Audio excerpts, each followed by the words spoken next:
विकृति, विसङ्गति र भ्रष्टाचार विरुद्ध देश र दुनियाँ बिउझाउने हाम्रो भिन्न प्रयास मिसन न्युजमा स्वागत छ। म शङ्कर मुक्तान।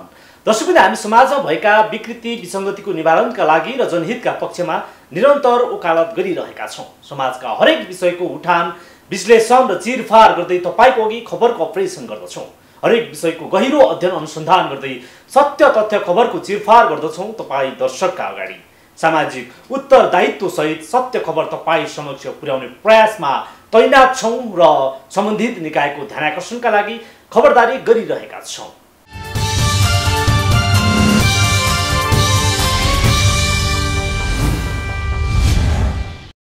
दर्शकवृन्द, भारतीय नीति र रणनीति दीर्घकालीन विशाल भारतको सपनाबाट अभिप्रेरित छन्।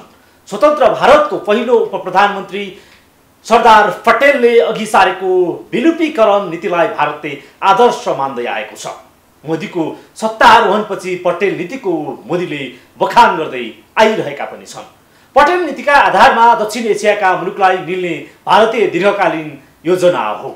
उसको चतुर्याई भयानक छ।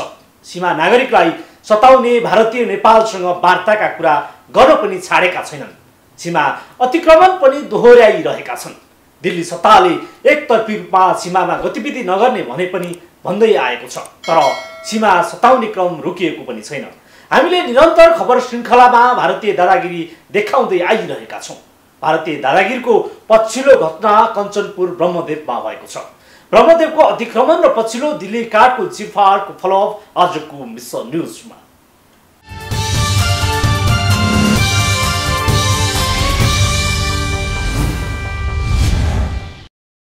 भारतीय पक्षले कञ्चनपुरको भीमदत्त 9 ब्रह्मदेवमा बाँध निर्माण गर्न थालेको छ।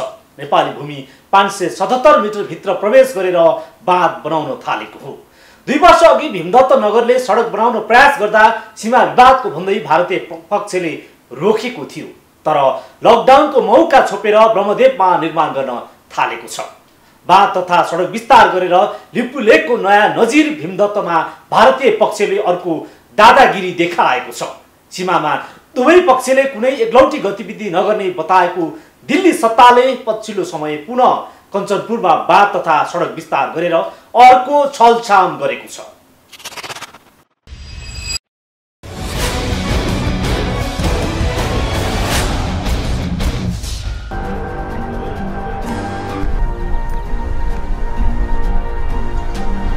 दुई वर्ष अघि नेपालले आफ्नै भूमिमा सडक निर्माण गर्दा भारतीय पक्षले अवरोध गरेको थियो, तर अहिले ब्रह्मदेवमा भारतीय पक्षले तटबन्ध निर्माण गरिरहेको छ।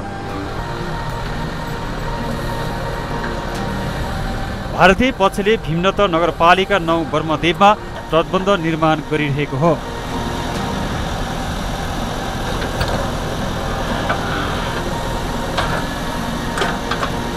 भारतीय ठेकेदारले नेशनल हाइड्रोपावर कॉर्पोरेशन मार्फत काम गरेको प्रतिक्रिया दिएको छ। क्या काम होने वाला है इसमें? ये बांध ऊपर करना है। हाँ। और ये रोड भी चौड़ा करना है। रोड भी और चौड़ा होगा। हाँ। ये कहाँ तक होगा? ये यहीं तक होगा, यहीं से स्टार्ट है। इधर से स्टार्ट है, वहाँ जहाँ नेपाल उतरते हैं वहाँ तक होगा। नेपाल एरिया में? जी, नेपाली एरिया पता नहीं क्या इंडिया का ही है। ये किसका एरिया है?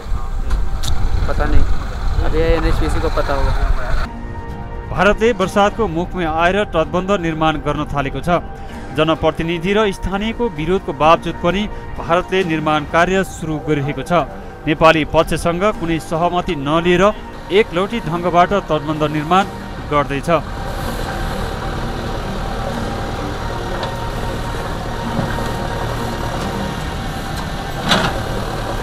यो नेपाल भारतको सीमा यहाँभन्दा लगभग 300-400 मिटर पर छ। त्यो 400 मिटर ओर नेपाली भूमिमा जुन यो तटबन्ध थियो, तत्कालीन जुन महाकाली सन्धि अनुरूप निर्माण भएको यो तटबन्धलाई अहिले एकतर्फी रूपमा भारतले रोड चौडा गर्ने, यो सडक चौडा गर्ने र यो बाँध किनारा जाली लगाउने कार्य गर्दै आएको छ। यसले गर्दा यहाँका भीमदत्त नगरपालिका वार्ड नम्बर 9 का अहिले बासिन्दाहरू त्रसित भएका छन्। नेपाली भूमि हडप्नका लागि भारतले नयाँ प्रपञ्च सुरु गरेको छ। भीमदत्त नगरपालिका 9 ब्रह्मदेवमा भारतले नेपाली भूमि हडप्नका लागि तटबन्ध निर्माण गरेको हो।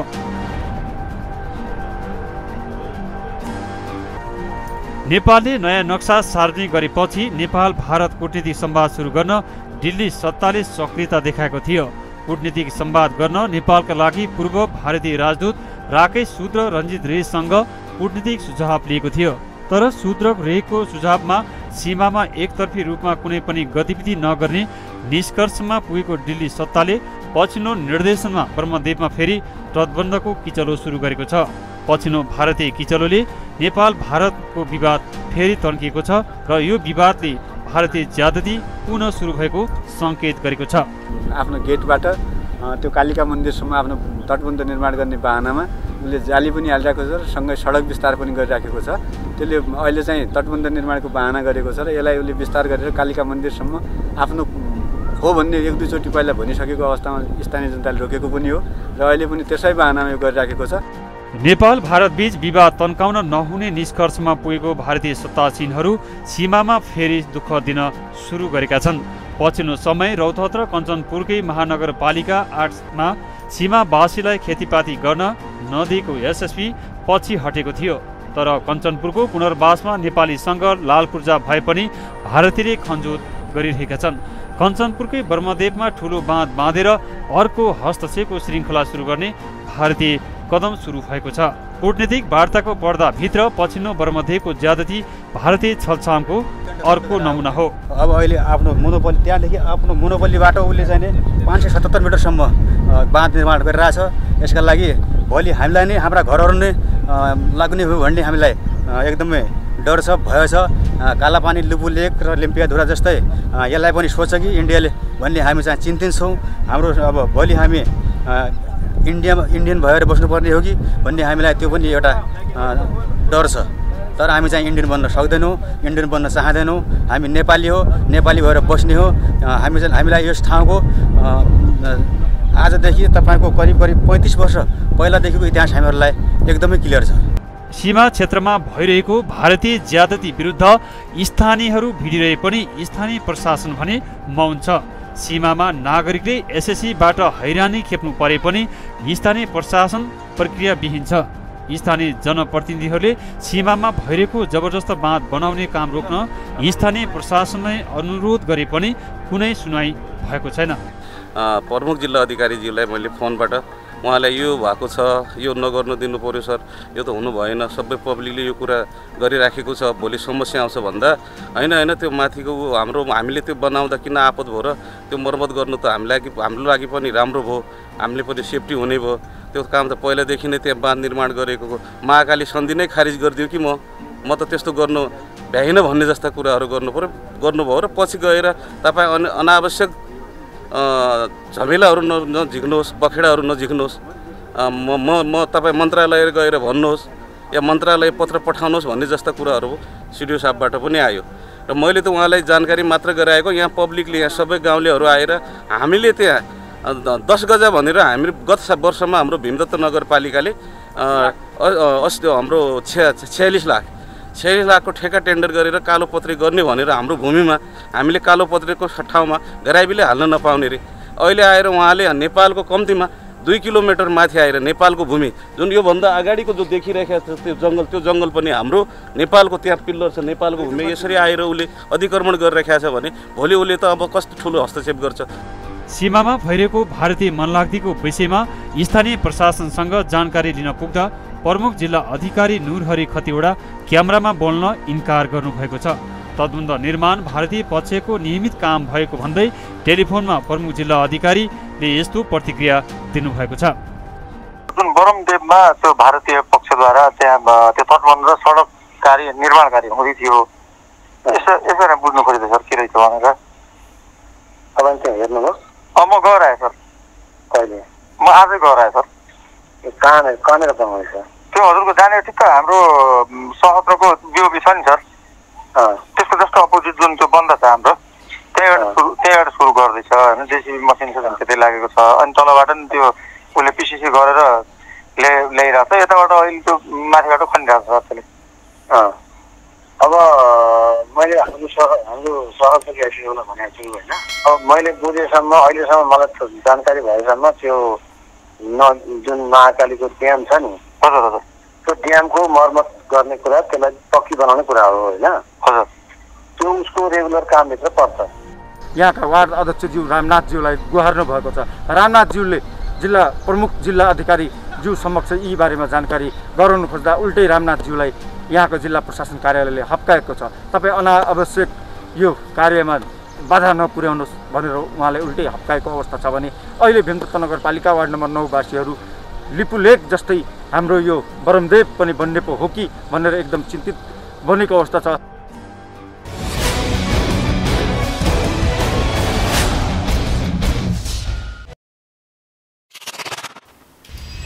नेपाल भारत बीचको सीमा समस्या कञ्चनपुरको मात्रै होइन, भारतसँग सीमा जोडिएका 23 जिल्ला मध्ये 21 जिल्लामा यस्तै समस्या रहँदै आएको छ।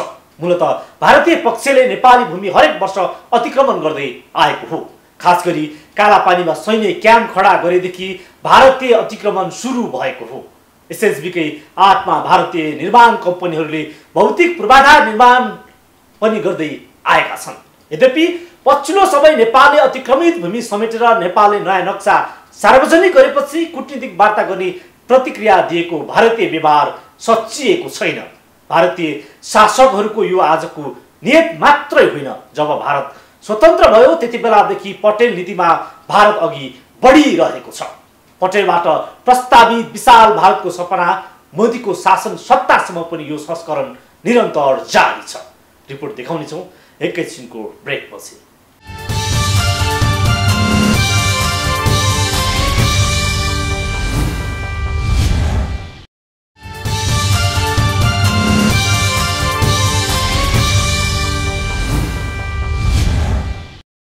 लिपुलेक सडक उद्घाटनपछि भारतीय सत्तासीनहरू नेपालसँग वार्ता गर्ने अनौपचारिक धारणा दिइरहेका छन्। नेपालले अतिक्रमित भूमि समेटेर नयाँ नक्सा सार्वजनिक गरेपछि भारतीय सत्तामा पनि यसको कम्पन गएको छ। छिमेकीसँगको सम्बन्धमा चारैतिर एक्लिएको भारत पछिल्लो समय नेपाल सम्बन्धमा पनि दरार आएको छ। नेपाल भारत सम्बन्ध सुधार्न सीमा विषयमा कूटनीतिक वार्ताको प्रस्ताव पनि भएको छ। भारतीय प्रस्तावसँगै भारतीयहरूको छलछामको नीति पनि हुन सक्छ। सरदार पटेलको नीतिलाई आदर्श मान्ने मोदीले दिल्ली सत्ता हाँकिरहेको बेला मोदी नियतमा शङ्का गर्ने थुप्रै ठाउँ छन्।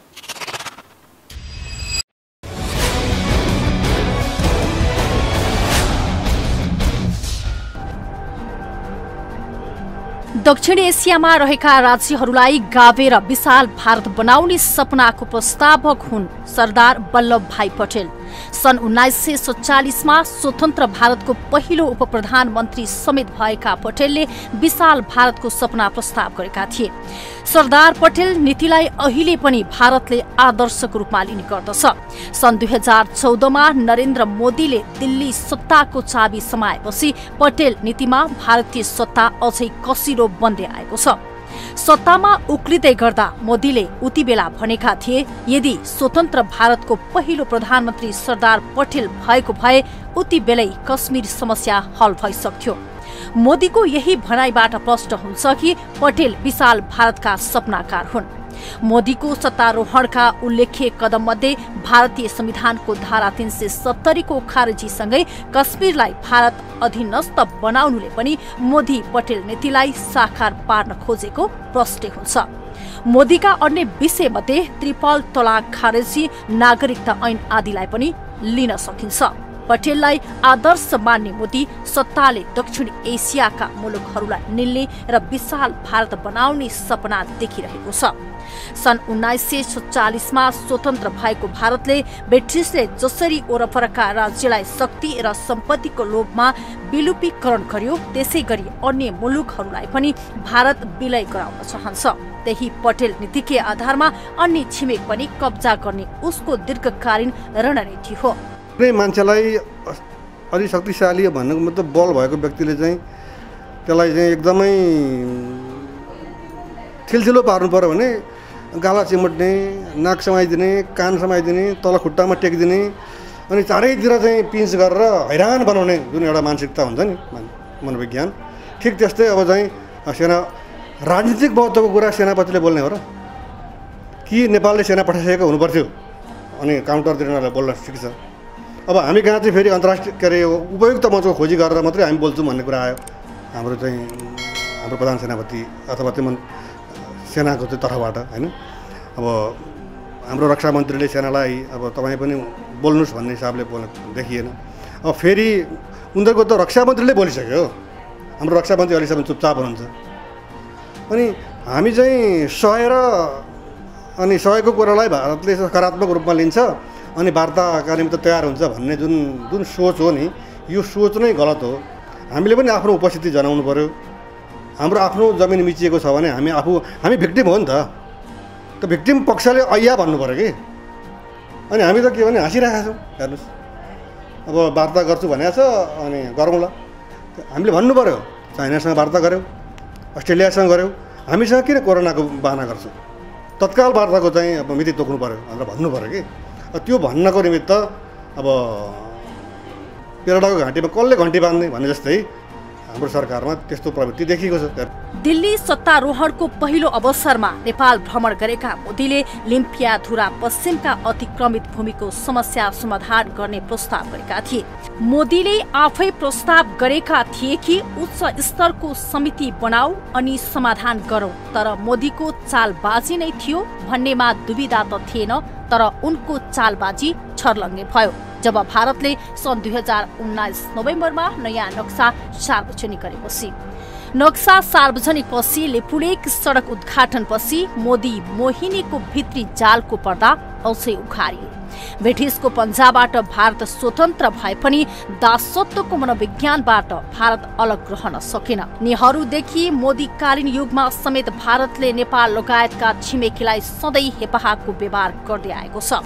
यद्यपि संयुक्त राष्ट्र सङ्घको स्थापनापछि स्वतन्त्र मुलुकलाई विलय गराउनु सजिलो त छैन, तर राजनीतिक नेतृत्वमा हुन सक्ने गम्भीर गल्तीमा नेपाल जस्ता मुलुक भारतबाट असुरक्षित रहन सक्छन्। हामीलाई उनीहरूले के भने खास गरी यो सडक उद्घाटन गरेपछि चाहिँ हामी वार्तामा बस्न तयार छौँ, तर त्यो वार्तामा बस्न तयार छौँ भनेर पठाएको उनीहरूको जुन नोट हो नि, त्यो नोटको दोस्रो अनुच्छेदमा के लेखेको छ भने सडक हाम्रो जमिनमा बनाएको छ, इट्स आवर सोभरेन टेरिटोरी। यो विषयमा त वार्तै हुँदैन। अब अरू विषयमा वार्ता हुन्छ भनेपछि उसले त आफ्नो कुरा टुङ्गाइसक्यो होइन। तर अर्को एउटा चाहिँ महत्त्वपूर्ण पक्ष के भने अब सँगसँगै उनीहरूले के भन्यो भने यो वार्ता पनि फेरि परराष्ट्र सचिव स्तरीय वार्ता गर्ने, तर यो चाहिँ कोरोनाको कहरपछि गर्ने भने। 58 वर्ष भयो त्यो इन्डियन अर्धसैनिक बल बसेको। 58 वर्ष पर्खिँदाखेरि 5 महिना 6 महिना पर्खिनु ठुलो कुरा होइन। तर चीनसँग चाहिँ लुत्रिएर वार्ता गर्ने प्रस्ताव आफै पठाउने होइन। अस्ट्रेलियासँग सम्झौता गर्न जाँदाखेरि कोरोनाले केही पनि असर गरेन, अनि हामीसँग चाहिँ कोरोनाको बहाना निकाल्ने। यसले के देखाउँछ भने ऊ अझै पनि हेपिरहेको छ र ऊ चाहिँ वार्ता भनेर लम्ब्याउँदै, किनभने ऊ त लम्ब्याउँदै 58 वर्ष बस्यो, ऊ अझै पनि लम्बाइरहन चाहन्छ किनभने ऊ त्यहाँ बस्न चाहन्छ। त्यो कुरा नेपालले बुझ्नु पर्यो। सन् 1975मा वैधानिक माध्यमबाट सिक्किमलाई भारतले विलय गराएको थियो। मोदीका आदर्श नेता सरदार पटेलको विशाल भारतको सपनाको दीर्घकालीन रणनीतिको आधारमा सिक्किम भारतमा गाभिएको थियो। नेपाल लामो समयदेखि स्वतन्त्र राष्ट्र हो। भारत हरेक कालखण्डमा विभक्त र दासत्वमा पिल्सिएको छ, तर ब्रिटिसबाट मुक्त भएपछि उसको नीति साम्राज्यवादी भन्दा फरक रहन सकेन। तर नेपालले पनि आफ्नो थैली बलियो बनाउनु पर्छ भन्ने हेक्का राख्नुपर्छ। थैलीको मुख बलियो बनाए चोरीको सम्भावना पनि कम रहन्छ। त्यसैगरी सीमा समस्याको विषयमा ऐतिहासिक प्रमाणका आधारमा कूटनीतिक वार्ता थाल्नुपर्छ। हिजोको जस्तो समय परिस्थिति छैन। नयाँ परिस्थितिमा नयाँ कूटनीतिक कलाको आधारमा वार्ता थाली सीमाको समस्या हल गरिनुपर्छ। यसको समाधान भनेको अहिले नक्सा एउटा कुरा हो, त्यो त हामीले गर्नै पर्थ्यो, त्यो तुरुन्तै गर्नुपर्छ। दोस्रो भनेको नेपालले डिप्लोमेटिक वेमै हो हामीसँग भएका प्रमाणहरू, हामीसँग के प्रमाणहरू छन्, विभिन्न किसिमका प्रमाण, नक्सादेखि लिएर अरू किसिमका चाहिँ हाम्रो हिजो चाहिँ तिरोतिरेका चुनावमा चाहिँ भाग लिएका अरू प्रमाणहरू पनि विभिन्न विषयमा भएका चाहिँ अब कुराहरू होलान्, रेकर्डेड कुराहरू होलान्, हामीले योभन्दा अगाडि पनि वार्ता गर्दाखेरि रेकर्ड गरेका कुराहरू होलान्। यी सबै प्रमाणहरूलाई समेटेर हामीले चाहिँ वार्तामा बस्नुपर्छ र हामी चाहिँ सशक्त रूपमा प्रस्तुत हुनुपर्छ र हामीले हाम्रो भूमि फिर्ता ल्याउनका लागि वार्ता, त्यो पनि वार्ता पनि कस्तो भने विथ हाम्रा चाहिँ इफेक्टिभ इभिडेन्स, को आधारमा हामी वार्तामा जानुपर्छ। डिप्लोमेटिक उसमै चाहिँ प्रभावकारी रूपले चाहिँ परिचालित हुनुपर्छ र डिप्लोमेटिकको सँगसँगै भएन भने हाई लेभलमा राजनीतिक तहमा पनि कुराकानी गर्नुपर्छ। नेपालले दुवै छिमेकी देशसँगको कूटनीतिक दूरी बराबर राखिनुपर्छ। दुवै असल छिमेकी भएको गीत गाएर मात्रै मुलुकको सार्वभौमिकता राष्ट्रिय सुरक्षा जोगिन सक्दैन। त्यसका लागि नेपालले भारत र चीनसँगको स्पष्ट विदेश नीति तयार पार्न ल्याखत राख्नुपर्छ। थरो डकुमेन्टेसनको चाहिँ नि त्यो हुनु पर्यो। त्यो व्याख्या मात्रै भएर सेन्टिमेन्टको कुरा मात्रै होइन, रियल। अब बम शाहले भन्यो भने बम शाहले भनेकै चाहियो, त्यो डकुमेन्ट चाहियो, त्यो दर्पित भएको डकुमेन्ट चाहियो। कागज तिरेको भनेपछि तिरेको चाहियो, त्यो सम्बन्धित विभागले छाप लगाएको त्यहाँ डकुमेन्ट चाहियो। त्यो डकुमेन्ट परराष्ट्रमा पनि चाहियो, अभिलेखालयमा चाहियो, भूमि त्यो नापीमा चाहियो होइन, सेन्ट्रल लाइब्रेरीमा चाहियो। अनि त्यो बोकेर हिँड्ने प्रस्तुत गर्ने इन्डियालाई दिने पनि चाहियो। भोलि कोर्टमा जानु पर्यो इन्टरनेसनल, तर त्यो पर्दैन मलाई लाग्छ। तर छोड्न त छोड्दैन नि कसैले, लास्टमा त जानु पर्यो भने इन्टरनेसनल कोर्ट पनि जानै पर्यो। त्यो दस्तावेजहरूको प्रिपरेसनको समय छ, फ्लोट भइरहेछ। अब अहिले डिस्कोर्स चलिरहेको छ, यसले नयाँ सामग्रीहरू ल्याइरहेको छ, ठिकै छ नि। अहिले तपाईँको चाहिँ नि 1 महिना ढिलो भएर अब केही पनि छैन, तर भारतीय मित्रहरू पनि डिस्कोर्स चलिरहेछ। उहाँहरूले आइहाल्नुहुन्छ कि भोलि खबर। नयाँ नक्सा जारी गरेर मात्रै कूटनीतिक कोर्स पूरा हुँदैन। एक स्वतन्त्र राष्ट्रले अर्को स्वतन्त्र राष्ट्रमा सिधा वार्ता गर्न र ऐतिहासिक प्रमाणहरू टेबल गर्न सक्नुपर्छ। यद्यपि राष्ट्रिय एकताको ऐतिहासिक अवसरमा पनि नेपालले त्यो ल्याक प्रदर्शन गर्न सकेन भने सधैँ पटेल नीतिको मोदी संस्करणको शिकार बन्नुपर्छ।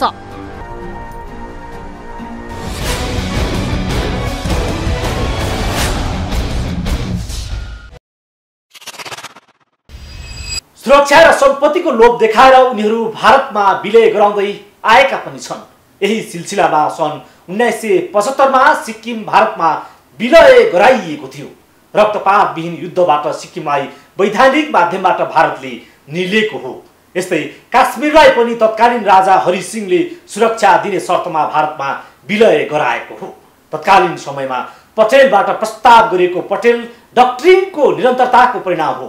यही पटेलको विशाल भारतको सपना अनुसार इन्दिरा गान्धीले पनि यसलाई निरन्तरता दिएकी थिइन्। गान्धीले रको प्रयोगबाट सिक्किम निल्न सफल भएकी हुन्। सिक्किम भारतको 29औं राज्यको रूपमा विलय भएको हो। नेहरूको विदेशी नीति र पटेलको विलुपीकरणको श्रृङ्खला अझै जारी छ। यही नीतिका आधारमा मोदी अहिले दक्षिण एसियामा ठुल्दाइको व्यवहार गरिरहेका छन्। यसतर्फ नेपाली शासकहरूले गम्भीर रूपले मनन गरी अर्थपूर्ण कूटनीतिक संवाद थाल्न हिम्मत गर्न सक्नुपर्छ। हस्त आजले मिसन न्यूज यति नै। समाजको बृहत्तर विकासका लागि जनहित र राष्ट्रिय हितका पक्षमा हामी निरन्तर आवाज उठाइरहन्छौँ। विकृति, विसङ्गति र भ्रष्टाचार विरुद्ध देश र दुनियाँ बिझाउने मिसन न्यूज जारी छ। सत्य, तथ्य र निष्पक्ष समाचारको लागि हेर्दै गर्नुहोला माउन्टेन टेलिभिजन। नमस्कार।